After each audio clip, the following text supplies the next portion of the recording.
हमारा जितना भी जल नल के योजना का कार्य करने वाला जितना भी हमारा ठेकेदार आज पूरा झारखंड के कोना कोना से भुखमरी के किनार पर हैं। मार्च के बाद कोई भुगतान नहीं किया गया पेयजल के द्वारा और आज एक ठेकेदार के पीछे कम से कम 100 200 परिवार है। कोई कार्य करने वाला, कोई वर्कर है, कोई मिस्त्री है और सभी का घर एकदम त्राहिमाम बचा हुआ है। सभी बैंक का कर्ज में है और आज का ऐसा स्थिति है कि जितना बैंक सभी का नोटिस दे रहा है, चूँकि सब कोई सीसी अकाउंट के द्वारा, कोई बैंक के कर्ज के द्वारा कोई अपना वर्क किया है। हर ठेकेदार के पीछे 5 करोड़ 6 करोड़ 10 करोड़ रुपया कर्ज लेकर किसी तरह अपना कार्य किया कि मेरा कार्य करने के बाद पैसा भुगतान होगा। और मार्च के बाद इस झारखंड सरकार में, केवल झारखंड सरकार में एक भी पेमेंट नहीं किया गया ठेकेदार को। और ऐसा स्थिति है कि सभी ठेकेदार आज एकदम त्राहिमाम के नारे पर है और एक ठेकेदार के पीछा 100 है। 1300 ठेकेदार झारखंड में है। पेयजल स्वच्छता में पूरा झारखंड में 1300 ठेकेदार है और 1300 के पीछे समझिए एक ठेकेदार के पीछा 100 परिवार चलता है। कोई बड़ा ठेकेदार है तो 200 परिवार चलता है। कितना परिवार आज मरने के कगार पर है। और ये सरकार का कान में पता ना रुआ डाल दिया है कि क्या डाल दिया है। जब पेमेंट की बात होता है तब खाली एक कानून बना देता है कि ये कानून पालन करिए तो आपको पेमेंट करूंगा, ये कानून पालन करिए तो आपको पेमेंट करूंगा। लेकिन खाली बहाना है, वो ढोलबाजी है, वे नहीं चलेगा। सरकार यदि पेमेंट नहीं करे तो आप लोग का क्या? हम सभी झारखंड के वेंडर और सभी जो भी हम लोग ठेकेदार हैं आज चेतावनी देने के कार्य कर रहे हैं। ये मजबूरी में देखिए, कोई भी ठेकेदार नहीं चाहता है कि जिस सरकार में हम काम किए हैं उस सरकार के विरोध में हम कोई दर्शन करें, प्रदर्शन करें या कार्य करें, क्योंकि सबको सरकार से पेमेंट लेना होता है। लेकिन रहा बात की आखिर करे तो क्या करे, सबके पास मजबूरी है और सब कर्ज में है। तो मजबूरी आज चेतावनी देने के काम कर रहे हैं कि अगर 1 महीना के अंदर हमारा पेमेंट नहीं दिया गया तो पूरा झारखंड में हम लोग उग्र आंदोलन करेंगे, इसका बड़ा रूप देंगे। आज टेलर है केवल, हम लोग केवल दिखा रहे हैं, उस दिन दिखाएंगे नहीं, पूरा झारखंड बंद करेंगे, राजधानी बंद करेंगे। क्योंकि 100 परिवार जब हमारा भूखे मरेगा तो 100 परिवार रोड पर भी लाएंगे और उस दिन हम दिखाएंगे कि वेंडर की ताकत क्या होता है, ठेकेदार की ताकत क्या होता है। क्या नाम है आपका? मेरा संजीत सिंह नाम है जी। हम लोग का 20 महीना से जो पेमेंट है रुका हुआ है, यह कह के कि अभी जांच हो रहा है, जांच चल रहा है, जांच होने के बाद करेंगे।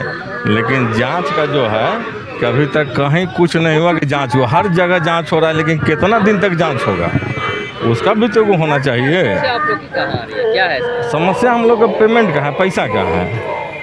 हम लोग जो काम किए हुए हैं पिछले मार्च में हम लोग का रिक्विजिशन बनता है जो ऑनलाइन होता है, वो सारा रिक्विजिशन हम लोग विभाग को ऑनलाइन भेजे हुए हैं। इसके बाद भी सरकार जो है कि पैसा सरेंडर करती है वहाँ सरकार को, केंद्र सरकार को। आप लोग हर घर जल पहुँचाने का काम किए हैं, जहाँ पानी नहीं पहुँचता वहाँ भी आप लोग हम लोग जहाँ पानी नहीं पहुँचता, क्यों अपना रही? क्या अब तो सरकार न वो जाने कि क्यों ये रवैया अपना रही है। हम लोग हर जगह जहाँ भी काम किए हैं, जहाँ जाने लायक नहीं है वहाँ भी जाके हम लोग काम किए हुए हैं। अब वहाँ के लोग पानी पी रहे हैं, अब पीने के बाद भी हम लोग का कोई भुगतान नहीं। हम लोग के पास आदमी है, लेबर है, सबको पैसा हम लोग भी नहीं दे पा रहे हैं, उन लोग भी काम पर आना नहीं चाह रहा है।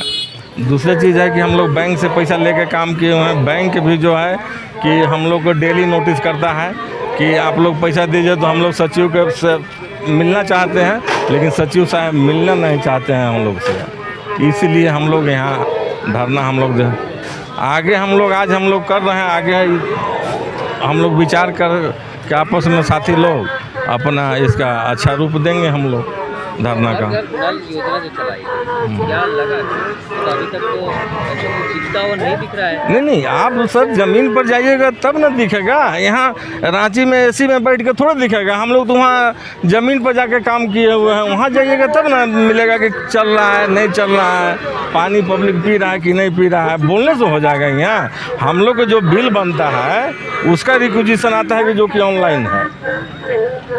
हाँ, नाम बताइए। नाम विपिन सिंह है, पलामू से हम आए हुए हैं। हम लोग को मिला नहीं है। कितना का एक आपको बता रहे, एक संवेदक ऐसा था जो अपना घर जाने के बाद उसका बेटा पूछता है कि पापा पेमेंट हुआ, तो बेटा से पूछता है बाप कि क्यों बेटा, तो बोलता है कि नहीं, अगर पेमेंट मैगी बोलते लाने के लिए पेमेंट होता था। ये स्थिति है संवेदकों की। अब बताइए क्यों नहीं आए हम? अब जरूरत हमारे पास है। ये धरती भारत माँ की धरती है। यहाँ चंद्रशेखर पैदा हुए हैं, भगत सिंह पैदा हुए, सुभाष पैदा हुए हैं, और इसी प्रशासनिक अधिकारियों को जो है सड़क पे दौड़ा दौड़ा के भी मारा गया है। अगर हम मरेंगे तो इसको भी मारेंगे। हम लोग का यही डिमांड है कि अगर हम लोग को 1 माह में ये अगर भुगतान नहीं करते हैं और रोज, और इनका सबसे बड़ा समस्या है कि सूत के उठते हैं तो ये एक किताब पढ़े हैं कि संवेदकों को भुगतान नहीं देने का नुस्खा, 101 नुस्खा। रोज उठते हैं, एक चिट्ठी लिखते हैं कि ये नुस्खा के तहत संवेदकों को भुगतान नहीं होगा, भेज दो। जांच से कौन डरता है? जांच करवाइए ना। लेकिन बताइए कि जांच के बाद कितना दिन बाद भुगतान कीजिएगा, वो बताइए। वो बताने में उसका नानी मरता है। और करता क्या, राज्य सरकार का 300 करोड़ रुपया मार्च में सरेंडर कर दिया, हम लोग को नहीं दिया पैसा, और बोलता केंद्र सरकार पैसा नहीं दे रहा है। ये जो है ना, राज्य सरकार और केंद्र सरकार में लड़ाई लगवा रहा है ये इंसान। इसको तो ये मस्त रहा मीना, केंद्र सरकार और राज्य सरकार में ये इंसान लड़ाई लगवा रहा है। माननीय गृह मंत्री अमित शाह जी को ऐसे को जबरन बीआरएस देना चाहिए। मैं आप लोग का माध्यम से मैं माननीय अमित शाह जी को बोलना चाहता हूँ कि पेयजल स्वच्छता विभाग के प्रधान सचिव मस्तराम मीना को जबरन बीआरएस दीजिए। सचिव हटाओ, विभाग बचाओ। सचिव हटाओ, विभाग बचाओ। हमारे सचिव महोदय जो हैं, जिनको जानकारी के अभाव में वो विभाग में बैठे हैं, लेकिन उनको समझ में ये नहीं आ रहा कि भुगतान करना कैसे है। राशि पर राशि सरेंडर हो रही है, लेकिन यहाँ लोग भूख से मर रहे हैं। सरकार की अरबों रुपये योजना खराब हो रही है मरम्मत की देखरेख में। ना तो ये मरम्मत देते हैं, ना तो ये हम लोग की सिक्योरिटी मनी रखे हैं वो देते हैं। सारा पैसा बंद कर रखे हैं। सर कोई समाधान दूर तक दिखाई नहीं पड़ रहा है।